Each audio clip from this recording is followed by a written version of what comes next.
आज हम लोग एक नए चैप्टर की शुरुआत करेंगे। एरे आप अच्छी तरीके से जानते हैं, एरे के कॉन्सेप्ट को जानते हैं, उसके कुछ प्रोग्रामिंग भी आपने किए हैं।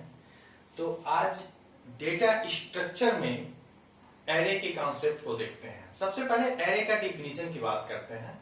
तो एरे का एक डिफिनीशन ये हम जानते हैं कि finite set of elements and all the elements are homogeneous type is known as a array। और एक डिफिनीशन हम मेमोरी के टर्म्स में एक्सप्लेन करने की बात करेंगे, जो कहा जा रहा है कि data structure as either linear और नॉन लीनियर। ये जानते हैं हम, क्लासिफिकेशन ऑफ डेटा स्ट्रक्चर में हमने पढ़ा है कि डेटा स्ट्रक्चर लीनियर हो सकता है, नॉन लीनियर हो सकता है। अब कह रहे हैं कि data structure are said to be linear if its element form in sequence।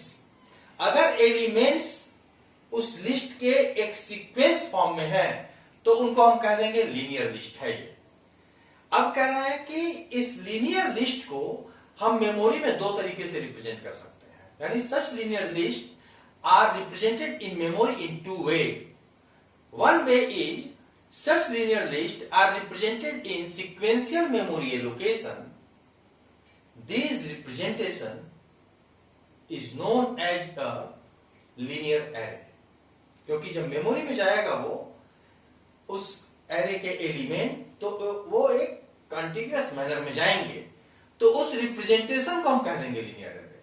अब दूसरा कह रहा मेथड, दूसरा अप्रोच क्या होगा, दूसरा तरीका क्या होगा, उस लीनियर एरे के एलिमेंट्स को यानी लीनियर लिस्ट के एलिमेंट्स को हम डायनेमिक मेमोरी एलोकेशन में ले जाएं। तो डायनेमिक मेमोरी एलोकेशन के आप कॉन्सेप्ट को जानते हैं कि रैंडम मैनर में वो एक वेरिएबल बनाएगा सेपरेट रिक्वेस्ट के आधार पर, तो उसको हम कहेंगे कि लिंक लिस्ट के फॉर्म में ये लीनियर लिस्ट के एलिमेंट रखे गए हैं। तो डेफिनेशन की बात कर ली गई कि ये हमारा डेफिनेशन है, इसको नोट डाउन कर सकते हैं और हम इन्हीं दो डिफिनीशन की बात करते हैं। पहला मैंने बता दिया है कि finite set of elements and all the element are homogeneous type is known as a array. अब थोड़ा एरे के और कॉन्सेप्ट को आगे देखते हैं कि डिफिनीशन के बाद और हम डेटा स्ट्रक्चर में क्या हम एरे के कॉन्सेप्ट को देखेंगे।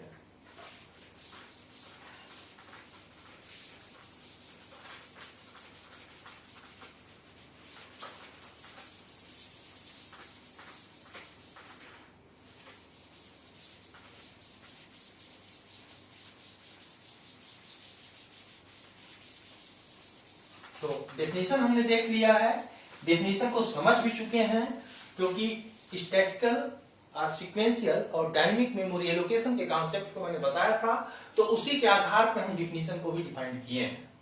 तो दो डेफिनेशन। अब हम देखते हैं साइज और लेंथ ऑफ एरे। किसी भी एरे के हम साइज या लेंथ को कैलकुलेट कैसे करते हैं। तो एक तरीका तो ये है, हम ये कहते हैं कि साइज और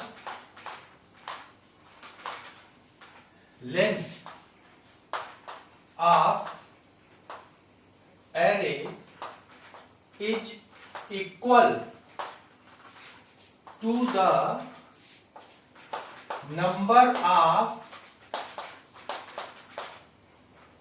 element in array। अगर एक एरे में कुल 10 एलिमेंट हैं तो हम कह देंगे इस एरे की जो लेंथ होगी या साइज होगी वो 10 होगी। सिंपल सी बात है। दूसरा, अगर हमसे कहा जाए कि क्या कोई और तरीका है, तो बिल्कुल है, एक फार्मूला है जिसके आधार पर हम कह देंगे कि size of array equals to UB minus LB plus 1। एक फार्मूला ये हो गया कि लेंथ ऑफ एरे और size of array equals to UB minus LB plus 1। तो दो मेथड हम जान गए, साइज और length of array is equal to the number of element in array. बहुत महत्वपूर्ण है ये पॉइंट, इसको आप देख सकते हैं और इसको जरूर ध्यान में रखिएगा। और दूसरा मैंने फार्मूला बता दिया है कि किसी भी एरे के साइज या लेंथ को कैलकुलेट करने के लिए यूबी माइनस एलबी प्लस 1। तो UB minus LB, UB is a upper bound and LB is a lower bound. Fine. अब इसको जरा एरे के टर्म में देखते हैं कि यूबी और एलबी होते क्या है।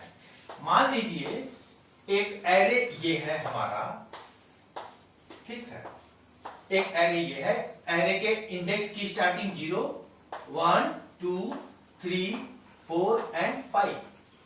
कुल 6 एलिमेंट रखने के लिए एक एरे क्रिएट किया गया है। एलिमेंट कुछ भी हो, हमें इससे फर्क नहीं पड़ता। मान लीजिए यहाँ 5 है, यहाँ 10 है, 20 है, 30 है, 40 है एंड 50 है। ये इस एरे में एलिमेंट रखा गया है।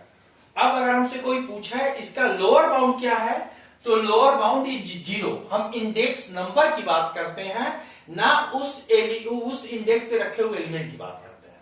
हम उस इंडेक्स पे रखे हुए एलिमेंट की बात नहीं करते, हम उस पर्टिकुलर इंडेक्स नंबर की बात करते हैं।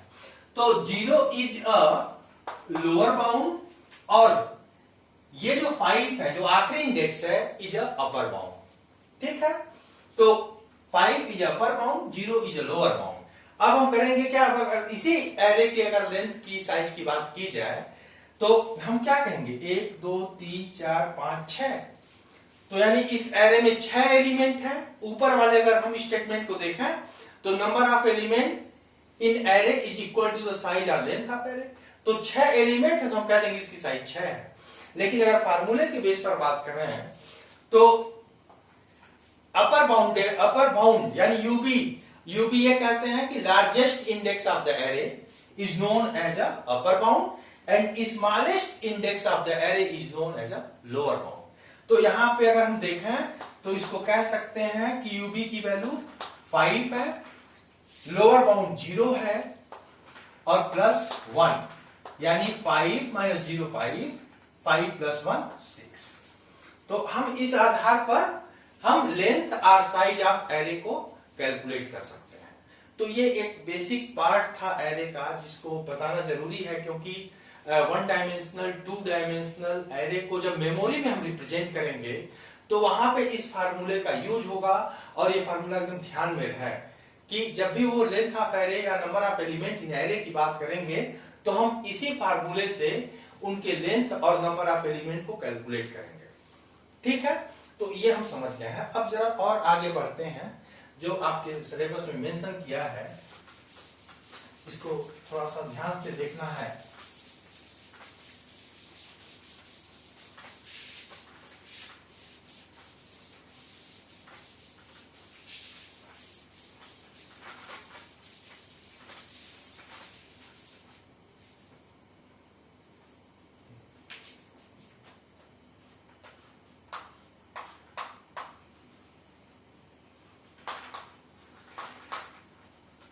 Representation of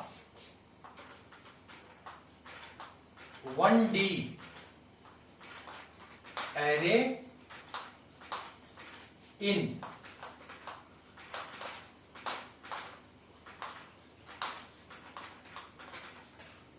representation of 1D array in memory, यानी 1 डायमेंशनल एरे को हम मेमोरी में कैसे रिप्रेजेंट करते हैं।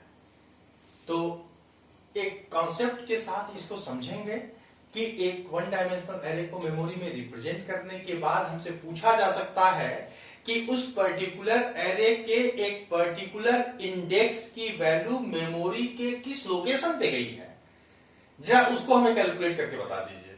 तो ये जो तरीका है इसी मेथड से हमें पता चलेगा। तो ये अगर आप देखें, मान लेते हैं कि ये हमारा एक एरे है, फाइन, ये हमारा एक एरे है, इसमें नंबर ऑफ इंडेक्स हैं यहाँ 5 है, यहाँ 10 है, 20 है, 25 है, 30 है एंड 40 है। 0 1 2 3 4 5 है। ये तो लीनियर लिस्ट है, एक एरे है जहां पे सीक्वेंसली एलिमेंट रखे गए हैं और एरे का इंडेक्स की स्टार्टिंग 0 से होती है, 0 to 5 है। अगर हमें एरे के लेंथ की या साइज की बात की जाएगी तो ub माइनस LB प्लस 1 यानी लेंथ ऑफ एरे 6। अब कह रहा है इस एरे को वन डायमेंशनल एरे क्यों कह रहा है? क्योंकि सिंगल सबस्क्रिप्ट है यहां पर, एक यहां भी एक एंड 1, ठीक है, एक सिंगल सबस्क्रिप्ट है। इस आधार पे मैं कह रहा हूं कि सिंगल सबस्क्रिप्ट वेरिएबल यूज होने की वजह से मैं इसे वन डायमेंशनल एरे कह रहा हूं। अब इसी एरे के एलिमेंट्स को हम मेमोरी में कैसे रिप्रेजेंट करेंगे, और आप जानते हैं एरे के एलिमेंट को सीक्वेंशियल मेमोरी एलोकेशन में अगर जा रहा है तब मैं उसको सीक्वेंशियल मेमोरी एलोकेशन यानी लीनियर एरे तब मैं कहूंगा। जैसा इससे पहले अभी आपने डिफिनीशन देखा कि लीनियर लिस्ट को मेमोरी में दो तरीके से रिप्रेजेंट किया जा रहा है। अगर वो लीनियर लिस्ट का एलिमेंट सीक्वेंशियल मेमोरी एलोकेशन में जाएगा तब वो कहलाएगा अपना लीनियर एरे। तो कह रहा है कि एक हम कंप्यूटर का मेमोरी की बात करते हैं, ये हमारी कंप्यूटर की मेमोरी, ठीक है, ये है हमारा 1D एरे, क्योंकि सिंगल सबस्क्रिप्ट वेरिएबल यूज हो रहे हैं, एक ही है। अब कह रहा है कि मेमोरी ये हमारी इस तरीके से है। मैंने बताया है static and dynamic memory allocation के कॉन्सेप्ट में जब मैं डिफरेंशिएट किया था तो वहां पर आपको एक कॉन्सेप्ट मैंने बताया था, उस कॉन्सेप्ट को अगर ध्यान में होगा तो ये बहुत आसान हो जाएगा। फाइन।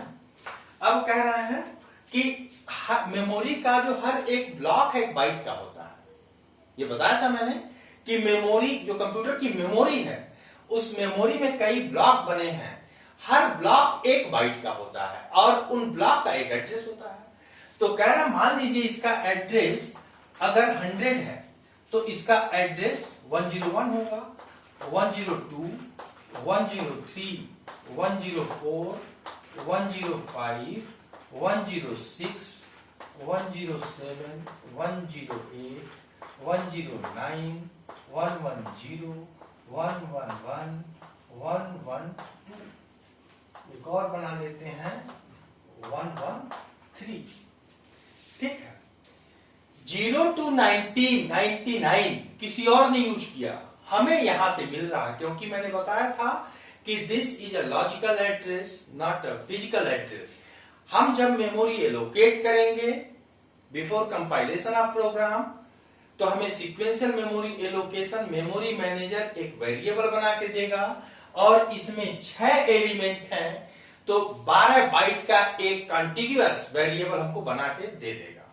और हमने ये भी बताया था कि जब हम लीनियर एरे के एलिमेंट्स को सीक्वेंशियल मेमोरी एलोकेशन के थ्रू रिप्रेजेंट कर रहे हैं तो वहां पर हमें सभी एलिमेंट्स के साथ साथ हर एक एलिमेंट के एड्रेस को स्टोर करने की जरूरत नहीं है।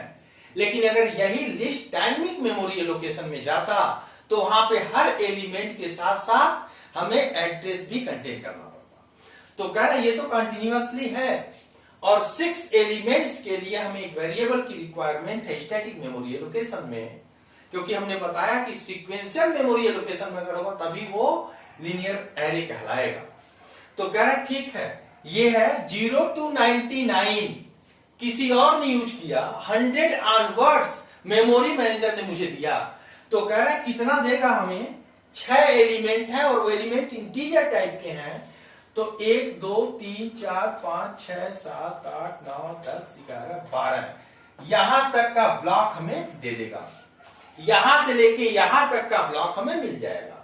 अब कह रहा कि ये जो एलिमेंट है ये पहले मेमोरी में जाएगा, फिर ये एलिमेंट आएगा, फिर ये एंड सो ऑन। तो कह रहा है कि एक इंटीजर 2 बाइट का स्पेस ऑक्युपाई करता है। तो यानी एरे जो ये लिस्ट है ना हमारा एरे सिंगल डायमेंशन में जिसका सबस्क्रिप्ट वेरिएबल 1 है, जिसके आधार पे मैं इसे 1D एरे में बोल रहा हूं, तो ये कितने बाइट का स्पेस ऑक्युपाई करेगा, 2 बाइट, क्योंकि हर ब्लॉक 1 बाइट का है। तो ये जो 2 ब्लॉक है यहां पर 5 आएगा, ये जो जब 10 आएगा तो ये 2 ब्लॉक लेगा 10, क्योंकि ये भी इंटीजर है, 2 बाइट ऑक्युपाई करेगा। 20 भी 2 बाइट ऑक्युपाई करेगा, या 20 आएगा। और ये 25 ये भी 2 ब्लॉक लेगा 25। ये जो मेरा 30 है ये 2 ब्लॉक लेगा 30, और 40 लेगा ये 2 ब्लॉक 40। अब आप देखें, यानी 2 ब्लॉक खर्च होंगे एक इंटीजर वैल्यू को स्टोर कराने में, 10 को भी 2 बाइट एंड सो ऑन, सब 2-2 बाइट का स्पेस ऑक्युपाई करेंगे, 2 ब्लॉक ऑक्युपाई करेंगे, क्योंकि हर ब्लॉक 1 बाइट का है। अब कह रहे हैं क्या हम सभी एलिमेंट के साथ साथ एड्रेस भी कंटेन करें? नहीं, ये कह रहा है अगर बेस एड्रेस, अब बेस एड्रेस की बात करते हैं, what do mean by base address, बहुत इंपॉर्टेंट क्वेश्चन। तो कह रहा है कि जब हम लीनियर एरे को सीक्वेंशियल मेमोरी एलोकेशन में अगर हम एलोकेट करते हैं तो computer does not need to keep track the address of every element. Computer के मेमोरी को कोई जरूरत नहीं है कि सभी एलिमेंट के एड्रेस को भी स्टोर करे। Computer need to keep track the address of first element of linear array, सिर्फ वो पहले एलिमेंट के एड्रेस को स्टोर कर ले। अब एक एलिमेंट के 2 ब्लॉक, तो पहले एलिमेंट के 2 ब्लॉक में पहले ब्लॉक का एड्रेस स्टोर करे। यानी अगर यहां कोई पूछ ले कि बेस एड्रेस क्या होगा, तो हम कह देंगे 100 इज अ बेस एड्रेस। तो बेस एड्रेस का डिफिनेशन क्या हो गया? Computer need to store the address of first element of linear array in memory is known as a base address. ठीक? A computer does not need to keep track the address of every element. Computer को कोई जरूरत नहीं है कि सभी element के address को भी स्टोर करें। तो इतनी बात हम समझ गए। तो ये तो एड्रेस था। अब इसी बेस एड्रेस के आधार पर हम किसी भी एलिमेंट के एड्रेस को कैलकुलेट कर सकते हैं। तो इतनी बात क्लियर हो गई। एक लीनियर एरे के एलिमेंट को हमने सीक्वेंशियल मेमोरी एलोकेशन में एलोकेट किया है, तभी ये लीनियर एरे कहलाया जाएगा, और हमें सिर्फ बेस एड्रेस को स्टोर करना है, ना कि किसी और को। अब कह रहा है कि वो फार्मूला क्या होगा अगर हमको इस एलिमेंट का एड्रेस फाइंड आउट करना है कि मेमोरी में कहा गया, तो हम इसका एड्रेस क्या बताएंगे? 104, क्योंकि 104 पहला इंडेक्स है, 105 दूसरा, तो पहले वाले ही इंडेक्स को हम एड्रेस बताते हैं कि 1, ये जो हमारा 20 है ये मेमोरी के 104 इंडेक्स पर जाकर स्टोर हुआ है। तो कह रहा फार्मूला क्या है? तो कह रहा है कि on the basis of base address, क्योंकि बिना एड्रेस के हम किसी भी वेरिएबल को एक्सेस कर ही नहीं सकते। तो कह रहा एड्रेस तो चाहिए, और इसमें सिर्फ एक ही हमें एड्रेस की जरूरत है जो बेस एड्रेस की रिक्वायरमेंट है। तो फार्मूले में क्या ला रहा है? On the basis of base address we can calculate the address of every element of a linear array in memory. ठीक है, तो कह रहा फार्मूला इस तरह होगा। फार्मूला क्या होगा किसी भी एलिमेंट, लीनियर एरे के एलिमेंट को कैलकुलेट करने के लिए? तो लोकेशन लीनियर एरे के क्या है, अभी इसको डिस्कस करते हैं। b प्लस w के माइनस लोअर बाउंड, ये फार्मूला है। ये फार्मूला ध्यान रहे, 1 डायमेंशनल एरे में किसी भी एलिमेंट के लोकेशंस को बताने के लिए हम इस फार्मूले का यूज करेंगे। फाइन। अब क्या है यहां देख लेते हैं। लोकेशन क्या, एरे का जो एलिमेंट था वो किस लोकेशन पे गया मेमोरी के। L is a linear array. के क्या है, वो पर्टिकुलर इंडेक्स, मैंने बताया था हम एलिमेंट की बात नहीं करते हैं। ठीक है, इंडेक्स नंबर 0 पर 5 था, तो ये पहले इंडेक्स नंबर 0 का एलिमेंट आया, फिर 1 का, फिर 2 एंड 3 एंड 4, यानी ये हमारा इंडेक्स नंबर 0 का element, index number 1, index number 2, index number 3, index number 4, index number 5। हमने बताया है कि क्या है, इंडेक्स नंबर। अब ये बोला जाएगा कि एरे का इंडेक्स नंबर 2 का एलिमेंट मेमोरी में कहा गया। तो मैं ये कह रहा हूं हम index number k equals to 2, यानी एरे का इंडेक्स नंबर 2 वाला एलिमेंट मेमोरी में कहा गया। तो ये k कहां है? k क्या होगा? 2 होगा। जिस इंडेक्स वाले एलिमेंट के लोकेशन को हम पता लगाते हैं, जिसको हम ढूंढने कोशिश कर रहे हैं, उसका लोकेशन कहां है, वो होगा k। b क्या है? b is a base address where b is base address. तो बेस एड्रेस क्या होगा? 100। जो पहले इंडेक्स के एलिमेंट को स्टोर करने पर जो एड्रेस हमने स्टोर कर दिया वही बेस एड्रेस है। तो बेस एड्रेस इज 100। अब यहां हम क्या लिख देंगे? Base b equal to 100। अब कह रहे हैं w क्या है? w है कि एक एलिमेंट को स्टोर करने में मेमोरी कितने ब्लॉक को खर्च कर रहा है। तो कह रहा है इंटीजर टाइप का एलिमेंट है तो मेमोरी 2 ब्लॉक यानी 2 बाइट को खर्च कर रहा है। अगर फ्लोट होता तो मैं कहता w इक्वल टू 4 वर्ड पर मेमोरी सेल, यानी w जो हमारा है ना, w वो क्या है? वर्ड पर मेमोरी सेल, यानी एरे के एक एलिमेंट को स्टोर करने में मेमोरी कितने ब्लॉक, कितने सेल खर्च कर रहा। तो इंटीजर हो तो 2, फ्लोट अगर होता तो 4, डबल होता तो 8, कैरेक्टर होता तो 1। ये सब प्रॉब्लम में मेंशन होगा आपको, ठीक है। अब के क्या है? वही जिस इंडेक्स वाले एलिमेंट के लोकेशन को हम फाइंड आउट कर रहे थे। तो यहां तो मैं कह रहा हूं कि k इक्वल टू 2, तो यहां k क्या हो जाएगा? 2। अब लोअर बाउंड क्या होगा? 0। सब क्लियर है? लोकेशन लीनियर एरे k, जिस इंडेक्स नंबर का एलिमेंट के लोकेशन को पता करना है वो। अगर कह रहा है एलिमेंट 20 को ढूंढिए तो इंडेक्स नंबर 2 यानी 2 होगा। b क्या होगा? Base address. बेस एड्रेस आपको मेंशन होगा, गिवन होगा कि बेस एड्रेस 100 है, 200 है, 300 है, जो भी प्रॉब्लम में दिया जाए। w क्या है? w की भी वैल्यू प्रॉब्लम में देगा। w इक्वल टू इतना वर्ड पर मेमोरी सेल, इंटीजर है तो 2, फ्लोट है तो 4, लाइक दैट।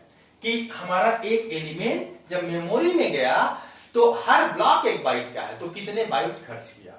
तो फ्लोट होगा तो 4 ब्लॉक ये लेता, ठीक है। अब k की बात हम वही करते हैं जिस एलिमेंट के लोकेशन को फाइंड आउट करना है, जिस इंडेक्स के एलिमेंट को। लोअर बाउंड आपको क्लियर है? तो ये हमारा है फार्मूला। ये फार्मूला ध्यान में रहे और इसी पे प्रॉब्लम हम लोग लगाएंगे।